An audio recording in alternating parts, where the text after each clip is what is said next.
tarde a todos. Eu sou Marcelo Xisto, sou aluno de doutorado do Programa de Ciência e Engenharia de Materiais da UFSC e vou aqui no workshop apresentar um trabalho sobre a síntese de TO2 nanoestruturado com goma do cajueiro para aplicações fotocatalíticas. Mais especificamente, aplicações voltadas para remediação ambiental. Eu executo esse trabalho sob orientação da professora Lucilene Alves da Silva e com orientação da professora Josi Antevelho da Gima Furtini. Bem, a remediação ambiental, ela consiste em um conjunto de técnicas ou ações que visam minimizar e até mesmo anular as situações de contaminação e danos causados ao meio ambiente. São técnicas que livram esse ambiente dos danos pelo qual ele foi exposto, possibilitando, então, sua recuperação total. A contaminação ambiental, ela gera perdas que atingem toda a sociedade e pode provocar desvalorização de áreas e imóveis e até mesmo a extinção de recursos que somente a natureza pode produzir. Então, a remediação ambiental, ela passa a ter importância devido à limpeza promovida num ambiente contaminado, que a gente pode dizer de uma maneira bem direta. Um ambiente contaminado, ele dispõe de uma grande quantidade de elementos tóxicos que são oriundos das mais diversas atividades industriais e humanas. Estão espalhados por todos os ecossistemas e são consequência do crescimento populacional e do modelo econômico atual, que estimulam a geração em larga escala de novos produtos e materiais, aumentando, por consequência, a quantidade de resíduos, e que, devido à ação do homem, são descartados incorretamente. Tudo isso promove a poluição dos ambientes, sendo vista diretamente como um processo desencadeador de prejuízos a todos os seres vivos, à saúde humana, ao bem-estar e à economia.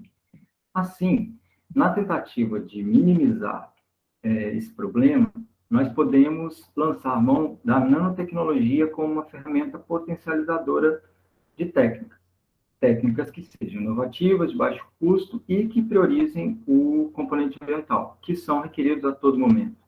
Um exemplo prático disso, de como isso funcionaria, seria a síntese de óxidos utilizados em processos fotocatalíticos. A fotocatálise é uma técnica que promove a mineralização fotooxidativa de compostos orgânicos e tem um enorme potencial para remediação ambiental devido à geração e estabilização de espécies reativas de oxigênio. Uma novidade vista na última década foi a síntese desses materiais, desses materiais à base de óxidos, incorporando algum tipo de polissacarídeo para uso em fotocatálise. Nesse sentido, dentre os polissacarídeos, as gomas, elas aparecem com um certo destaque. Bem, as gomas, elas são consideradas materiais importantes, elas apresentam características favoráveis que podem beneficiar o processo de síntese. Elas promovem a estabilização das nanopartículas que naturalmente tendem a se aglomerar durante a síntese, impedindo, então, a ocorrência de interações indesejáveis. Elas podem ser produzidas por micro-organismos, por algas, ou até mesmo serem provenientes do metabolismo de algumas plantas na forma de exudados. Na verdade, as gomas exudadas, elas são produzidas em células epiteliais confinadas em ductos das árvores. Elas fazem parte da anatomia da árvore e podem ser liberadas espontaneamente ou induzidas com um mecanismo de defesa quando essa planta é submetida a algum tipo de injúria mecânica ou microbiológica. Num cenário global, a goma arábica, a goma GATT, a goma tragacanta, a goma caraia, elas são as mais utilizadas comercialmente em diversos segmentos industriais, porém, sabe-se que algumas espécies, que outras espécies e algumas da flora brasileira, elas apresentam potencial para uso, e por isso merece atenção. Um bom exemplo disso é a goma do cajueiro.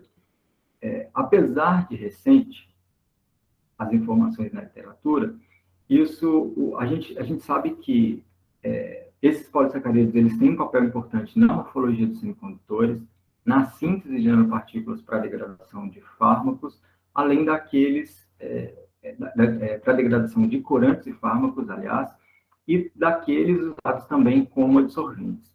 Diante do exposto, essa pesquisa ela foi feita com o objetivo de demonstrar a viabilidade do uso dessa goma, da goma do cajueiro, na síntese de novos fotocatalisadores. O método de síntese usado, selecionado e utilizado na pesquisa foi o Sol-Gel, que é um método bastante divulgado na literatura. Ele promove a formação de uma rede polimérica inorgânica por reações de gelificação. No caso específico do trabalho, inicialmente 1 grama de goma foi adicionado a 100 ml de álcool etílico e colocado sob agitação por 30 minutos. Em seguida, 6 ml de isopropóxido de titânio foram adicionados gota a gota e a agitação mantida por mais 30 minutos. Por fim, ocorreu a adição de 6 ml de água ultrapura e seguido também de agitação. O tempo total dessa agitação foi de 90 minutos. O produto resultante após essa etapa foi colocado em repouso em estufa a 70 graus Celsius por 24 horas. E passado esse tempo, foi calcinado a 400 graus Celsius por 2 horas, dando origem, então, a um novo material nanoestruturado que foi encaminhado para caracterização. Aqui, nós mostramos um resultado parcial, talvez o principal dele. Né? Aqui a gente tem a difração de raio-x, que é uma técnica usada por proporcionar uma rápida identificação de partículas e por produzir informações detalhadas sobre a estrutura cristalográfica dos materiais, possibilitando a identificação de qualquer tipo de fase presente nesse material formado.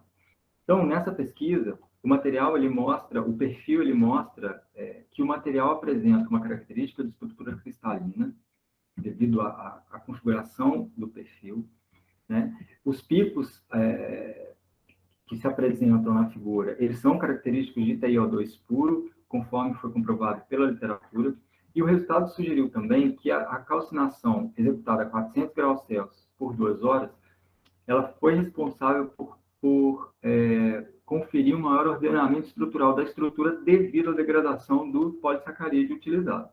Então, assim, né, nós consideramos que a síntese por Sol-Gel a 400 graus Celsius, ela permitiu a formação de um novo material baseado em dióxido de titânio e goma, na fase anatase, como foi confirmado na literatura. A temperatura de calcinação utilizada promoveu a degradação do polissacarídeo e promoveu o melhor ordenamento da estrutura, e os picos demonstrados pelo perfil são característicos do TiO2 puro. Esse resultado, ainda que parcial, ele mostra que o material sintetizado apresenta características interessantes para fotocatalisadores, que ainda precisam ser aprimoradas, e necessita também de mais estudos quanto à ação direta para a remoção de poluentes ambientais.